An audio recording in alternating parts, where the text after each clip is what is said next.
In this episode of Highlight Sundays, my 3 favorite announcements of NAB.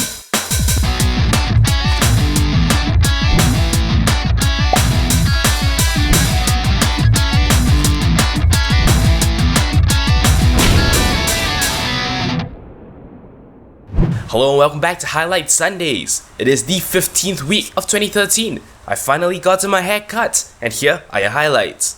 Now, let's start with a non-NAB related PSA. This one actually comes from Ars Technica and it's entitled How a Banner Ad for H&R Block Appeared on Apple.com Without Apple's OK. Right off the bat, things sound a little bit suspicious. Why would an advertisement for non-Apple thing appear on Apple's website? And of course, Apple's website is one known, or should I say not known, for actually running advertisements. After running tests on various devices, it was eventually concluded that this was not malware on a local device, and that this was actually something that was injected into the web page along the way as it was traveling from the Apple servers to the user. There were actually 2 parallel cases, and they both realized at one point of time that they were actually subscribed to a service from an ISP called CMA Communications.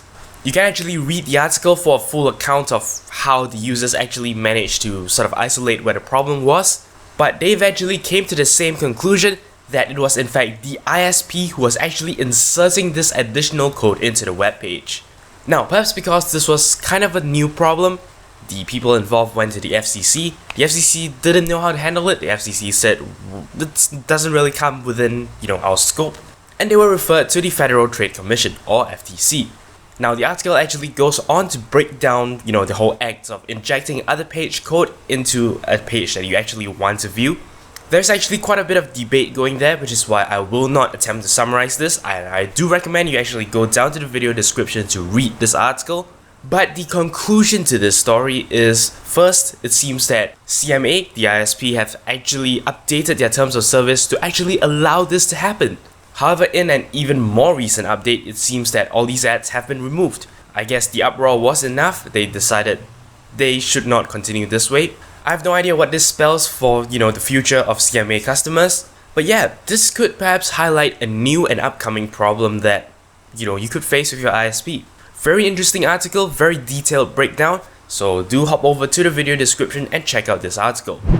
Alright, now for the fun stuff from NAB. For those of you who do not know, NAB is actually an event where many media-related things are debuted there for the first time. I particularly love filmmaking and stuff like that, and one of the things they reveal a lot at NAB are actually the new cameras. In fact, all of my next 3 articles actually cover new cameras or new camera technology that is coming out. So alright, without further ado, let us jump right in. Firstly, from Engadget. The Red Epic Dragon sensor updates start tomorrow at $8,500. So here's the deal. For those of you who don't know, Red cameras are pretty high-end cinema-grade cameras that are sort of affordable, relatively speaking. The highest-end Red camera, the Red Epic, I believe currently has a 5K sensor. But what this Dragon update is essentially you can install this onto your camera. I believe it is actually a sensor replacement. And then you can shoot 6K video. In today's resolution race, I guess, the more resolution the better, but there are practical advantages to having more resolution when shooting video. For example, you can do more things in post, things like stabilization, things like actually cropping the image or panning it around. And if you shoot at the same resolution that you intend to eventually show, then you can't do that without quality loss. I'm definitely looking forward to new content that can come out because of this additional resolution. As you can see, the price is kinda hefty, but well, that's the way it is when it comes to professional cinema equipment.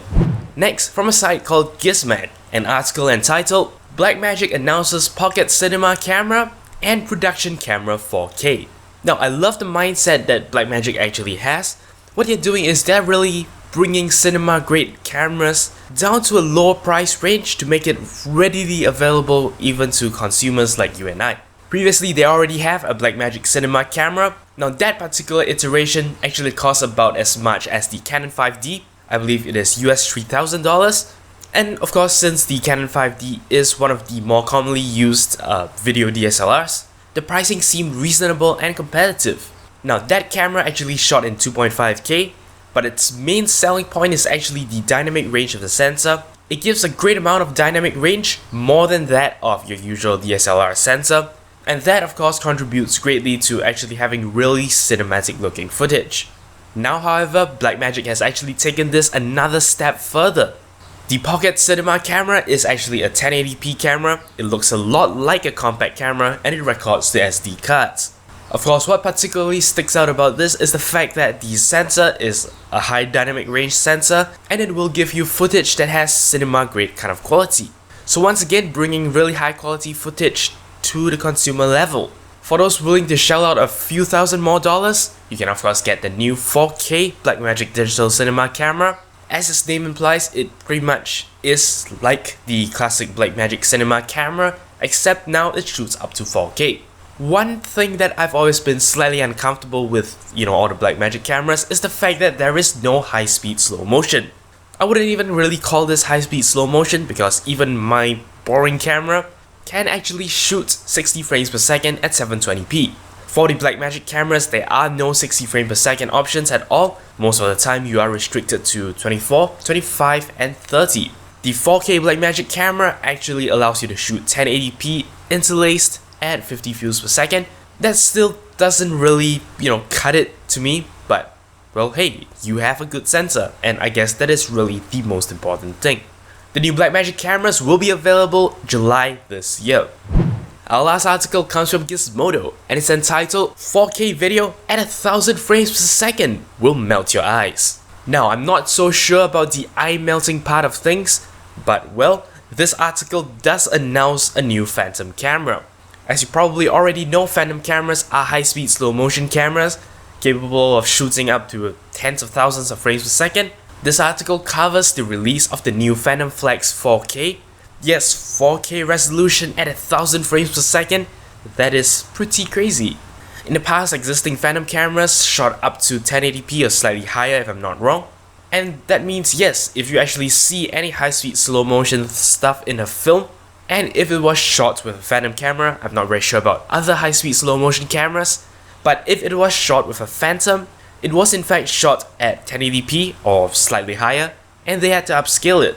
You won't be getting such a problem now since the Phantom Flex 4K has been released. I can't wait to see, proper footage of this, and I bet it's gonna look good. And well, that's it. That wraps it up for this episode of Highlight Sundays. So down to our vlog segment. Well, I just want to make a really quick announcement that for the next couple of weeks, I will be very busy with my school stuff, which is why I may or may not be doing Wednesday videos depending on my workload for the week. However, in order to make you feel not shortchanged of content, I'm actually going to start my Friday series early. So basically, you will be getting a short Friday instructional video. It will be under 3 minutes in length, so it's not a lot. So hopefully that will tide you through if for these couple of weeks I don't do Wednesday videos. Everything should be back to normal once May actually begins. So yeah, I hope things won't get too messed up. Definitely stay tuned for a Friday video this week. I will be very interested to hear what sort of comments you have on the entire format of the show. But alright, that's it. If you have any comments, queries or suggestions, feel free to leave a comment in the comment section below. Don't forget to check out the official Twitter account for this channel at twitter.com/0612tv. As always, I appreciate every like, favorite and subscription you give me. But until next time, you're watching 0612TV.